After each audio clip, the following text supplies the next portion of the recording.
So hi everyone, let's cover this topic in 5 minutes. सबसे पहले अगर हम देखें तो आज हम पढ़ने वाले हैं स्ट्रक्चर ऑफ स्पर्म। आप देख सकते हो स्पर्म की स्ट्रक्चर के बाहर, हर एक स्ट्रक्चर के बाहर क्या हो रखी है, तो आप बोलोगे सबसे बाहर हमारी जो मेम्ब्रेन होती है that is called plasma membrane. तो पूरे स्पर्म के बाहर होती है प्लाज्मा मेम्ब्रेन, राइट। तो ये चीज याद रखनी है। स्पर्म के 4 पार्ट्स होते हैं। इस वाले पार्ट को बोलते हैं हेड। ये छोटा सा पार्ट जो आपको यहाँ पे दिख रहा है, this part is called neck.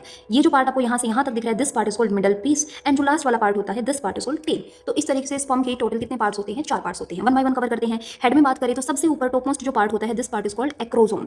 Acrosome जो है वो किसका मॉडिफिकेशन है? आप बोलोगे गोल्जी बॉडी का मॉडिफिकेशन होता है। इस एक्रोसोम के अंदर हमारे कुछ लाइटिक एंजाइम्स प्रेजेंट होते हैं, जैसे कि hyaluronidase, CPE like corona penetrating enzymes and zonalysin, जिसका नाम दूसरा है एक्रोसिन। ये आप अपनी नॉलेज के लिए याद रख सकते हो, right. So lytic enzymes are present in the acrosome.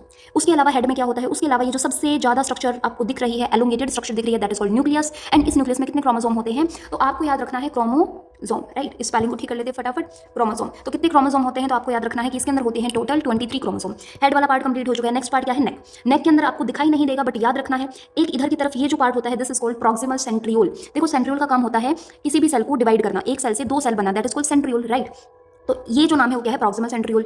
इसके जस्ट नीचे आपको दिखेगा डिस्टल सेंट्रियोल, और इस सेंट्रियोल से ही एक फिलामेंट निकला हुआ होता है। This filament is called axial filament. ये फिलामेंट आपको मिडल पीस में भी दिखेगा और ये फिलामेंट आपको टेल में भी दिखेगा। This filament is called axial filament. और ये आपने सेल चैप्टर में पढ़ भी रखा होगा कि इस फिलामेंट के अंदर भाई आपको याद रखना है माइक्रोट्यूबुलर अरेंजमेंट किस तरीके से होता है। आप बोलोगे 9+2 माइक्रोट्यूबुलर अरेंजमेंट होगा, राइट। तो नेक के अंदर हमें सिर्फ क्या मिलते हैं? सेंट्रियोल। कितने टाइप के होते हैं? 2 टाइप्स के, प्रॉक्सिमल और डिस्टल। नेक्स्ट थर्ड पार्ट होता है मिडल पीस। मिडल पीस में आपको 2 चीजें देखने को मिलेंगी। सबसे पहले तो ये जो राउंड राउंड स्ट्रक्चर है, स्पाइरल स्ट्रक्चर है, this is called mitochondria. As you know this is the energy source, है ना, for the swimming of sperms. तो इसका यहाँ पे जो अरेंजमेंट मिल रहा है वो आपको स्पाइरल अरेंजमेंट मिल रहा है। इसी अरेंजमेंट को हम बायो की भाषा में बोलते हैं निबेनकरण। क्या बोलते हैं? निबेनकरण, राइट।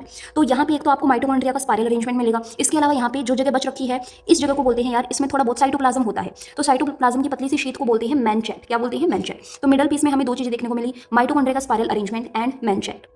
इसके अलावा हमारा लास्ट पार्ट है टेल। टेल को अगर हम ध्यान देंगे तो इसमें भी हमारा एक्सेल फिलामेंट होता है, जो कि सही बात है। इसमें कौन सी मूवमेंट आती है? फ्लैजिलरी मूवमेंट, फ्लैजिला होता है ये। तो भाई यही क्वेश्चंस आपके स्ट्रक्चर ऑफ स्पर्म से पूछे जाते हैं, राइट। एनसीईआरटी को फटाफट रीड कर लेते हैं। सबसे पहले एनसीईआरटी कहती है स्पर्म का स्ट्रक्चर देखते हैं। इसके 4 पार्ट होते हैं, हेड, नेक, मिडल पीस और टेल।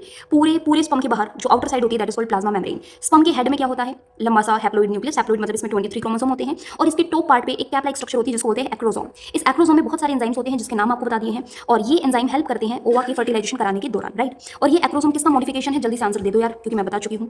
मिडल पीस की बात करें तो मिडल पीस में बहुत सारे माइटोकॉन्ड्रिया मिलेंगे जो कि एनर्जी प्रोड्यूस करते हैं, जो कि सही बात है ना। एनर्जी प्रोड्यूस करते हैं जिसकी वजह से स्पर्म जो है वो फटाफट मूव कर पाएगा। ये जो लास्ट की लाइन है इसको एक बार फटाफट समझ लेते हैं। ह्यूमन मेल जब इजैकुलेशन करता है तो टोटल 200 से 300 मिलियन स्पर्म्स वो प्रोड्यूस करता है। कितने स्पर्म्स प्रोड्यूस करता है? 200 से 300 मिलियन। अब एनसीईआरटी कहती है कि ये जो डाटा हमें दिखा रखा है, इस डाटा का जो 60% है, इस पूरे डाटा का 60% जो है उसके पास क्या होना चाहिए? नॉर्मल शेप और साइज, राइट। और फिर इस 60% का 40% के पास होना चाहिए विग्रस मोटिलिटी। जैसे कि फॉर एग्जांपल मैंने आपको बोला 100 स्पर्म्स है, तो 100 स्पर्म्स आइडिया ले रहे हैं भाई, 100 स्पर्म्स, राइट। तो इसका 60% निकालेंगे तो 60% इसका कितना हो जाएगा? 60/100 इंटू 100। कितना आंसर निकल गया है? 60। तो इनकी नॉर्मल शेप और साइज होना चाहिए। और इसका 40%, तो 60 का जब हम 40% करेंगे तो ये जो आंसर हमारा निकल कर आएगा दैट मीन्स 64 इनकी हमारी विग्रस मोटिलिटी होनी चाहिए। तो थैंक्स फॉर वॉचिंग। आज के लिए इतना ही। अब कमेंट कर दो कि अगला टॉपिक आपको कौन सा पढ़ना है।